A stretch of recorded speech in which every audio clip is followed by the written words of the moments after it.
कांग्रेस से लोग डराते थे, वो कहते थे कि अगर आपने 370 हटाने की बात भी शुरू कर दी तो उनकी नदियां बह जाएंगी, गृह युद्ध हो जाएगा। वो कहते थे कि राम जन्मभूमि पर मंदिर की बात कर दी तो देश में गृह युद्ध हो जाएगा, यानी डराते थे। मोदी जी का साहस, अमित शाह जी का साहस, एक कलम से 370 धारा खत्म और सुप्रीम कोर्ट के माध्यम से अपने तर्कों के साथ एक ही बात का जवाब दे करके सुप्रीम कोर्ट ने निर्णय दिया कि अयोध्या में भगवान राम जी का स्थान हुआ है। हम इस वक्त करनाल लोकसभा सीट में मौजूद हैं, जहां पर भारतीय जनता पार्टी के प्रत्याशी पूर्व मुख्यमंत्री मनोहर लाल खट्टर हैं और वो लगातार छोटी छोटी सभाएं कर रहे हैं, रोड शो कर रहे हैं और जनता के बीच में जा रहे हैं, क्योंकि करनाल में 2019 के लोकसभा चुनाव में बीजेपी रिकॉर्ड मतों से जीती थी और इस बार वो प्रदर्शन बीजेपी दोहराना चाहती है। यही वजह है कि लगातार मनोहर लाल खट्टर प्रचार में जुटे हैं।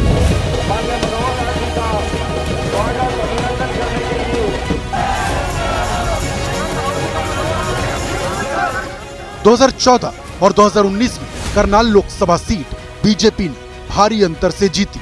अब मनोहर लाल खट्टर का लक्ष्य है कि इस बार की जीत के साथ ही करनाल में एक नया रिकॉर्ड स्थापित किया जाए। तो ये देखिए मनोहर लाल खट्टर की लोकप्रियता का अंदाजा आप इस बात से लगा सकते हैं कि भरी दोपहरी में करनाल के इस गांव में किस तरह से लोग उमड़े हैं। तो आप देख सकते हैं इस रोड शो के जरिए गांव का ये रोड शो है और मनोहर लाल खट्टर तमाम लोगों से आशीर्वाद मांग रहे हैं। और आप ये देखिए आप किस तरह से क्रेन के जरिए यहाँ पर फूल बरसाए जा रहे हैं और वो लगातार लोगों से संवाद भी कर रहे हैं। 44 डिग्री के तापमान में लोगों का यह उत्साह ये बताता है कि किस तरह से हरियाणा के मुख्यमंत्री रहते हुए मनोहर लाल खट्टर ने जनता की सेवा की और अब एक बार फिर वो जनता के बीच में है।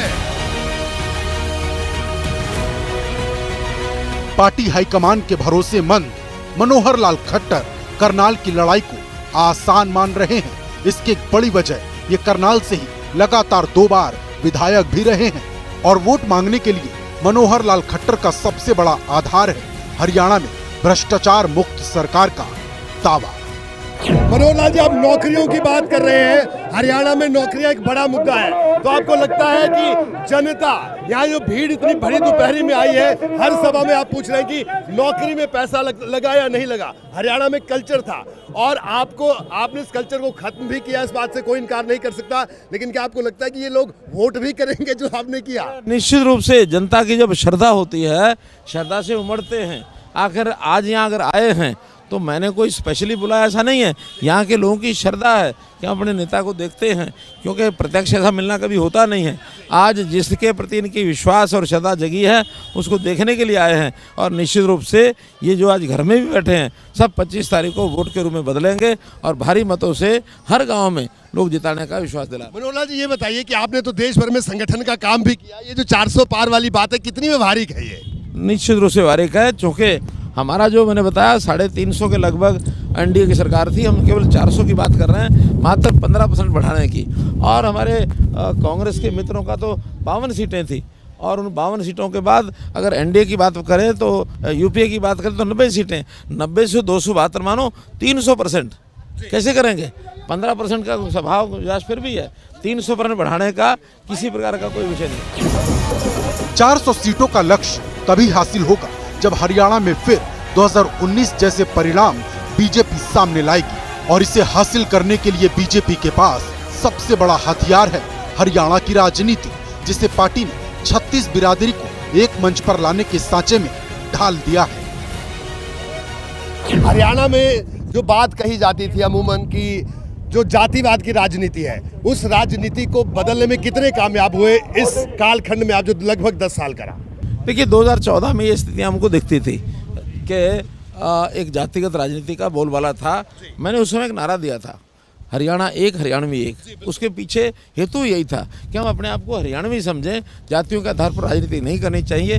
ये कोई प्रदेश को बहुत पीछे धकेलेगी, आगे नहीं लेके जाएगी।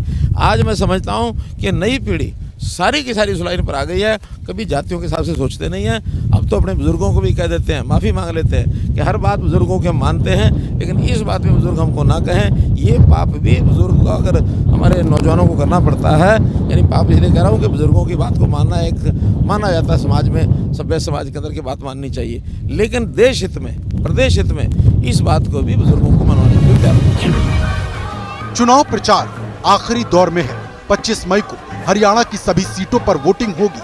मनोहर लाल खट्टर के लिए अमित शाह भी चुनाव प्रचार करने करनाल पहुंचे थे और यहां से अमित शाह ने जो बातें कही उसकी चर्चा हरियाणा से लेकर दिल्ली तक हो रही। तो बिल्कुल आप देख सकते हैं मनोहर लाल खट्टर लगातार चुनाव प्रचार कर रहे हैं इस तरह से। मनोहर लाल जी, कल जो रैली हुई, अगर हम अमित शाह जी की रैली करें, उस रैली के बाद तो हरियाणा में तरह तरह की चर्चाएं शुरू होगी। जो उन्होंने बात कही, क्या कहेंगे उस पर? देखिए, अब अनुमान लगाने में कोई कुछ लगाता रहे। रैली अच्छी थी, सफल थी, उन्होंने आह्वान किया और हमारे यहाँ करनाल में भी रैली हुई है, हिसार में भी रैली हुई है, बाद में झज्जर में भी रैली हुई है। और जो थोड़ा बहुत कमी हमारी, जैसे रोहतक में आप भी कह रहे थे, कल की रैली के बाद एकदम पॉजिटिव हो गया है। रात को हमारे लोगों ने बैठ के विश्लेषण किया है, हम रोहतक की सीट निश्चित रूप से जीतने जा रहे हैं। मनोहर लाल जी का आखिरी सवाल, 2014 का दिन भी मुझे याद है जब आप नामांकन करने आए थे, इसी तरह मैंने आपसे बात की थी, और अब 2024 में बात कर रहा हूं, लेकिन इस बार चुनाव लोकसभा का है। इस यात्रा को, जो 9.5 साल की यात्रा है, किस तरह से देखते हैं? मैं 9.5 साल के काम से संतुष्ट हूँ। मैंने जनता की सेवा भरपूर की है, अपना तन मन के साथ सेवा की है, और इसी प्रकार का आगे जो जिम्मेदारी मिलेगी उसको भी जनहित में पूरा करेंगे।